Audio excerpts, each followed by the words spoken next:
I am water, and I express myself in many forms.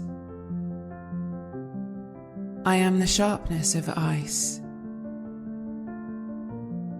the lightness of mist, and the softness in between. I am the vastness of the ocean, and the tiniest dewdrop.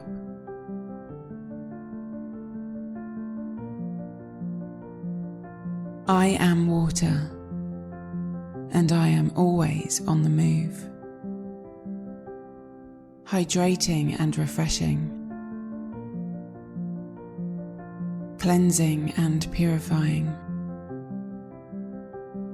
shaping and forming,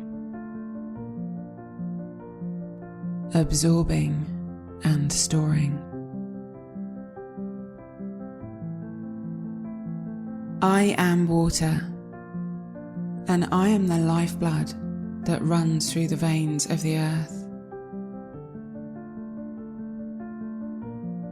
And I am the lifeblood that runs through the veins of your body.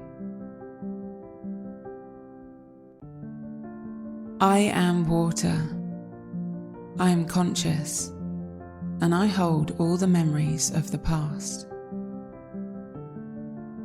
I am the rain, rivers, clouds, lakes, ponds, snow and seas.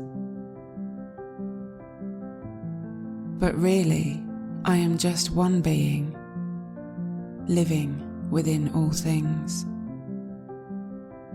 I am water, and you need me in balance. When I am poisoned and polluted, so are you. When you take care of me, I can take care of you. When you connect with me, I connect with you. Spend time immersing in me, playing with me, loving me. Because I am water, and so are you.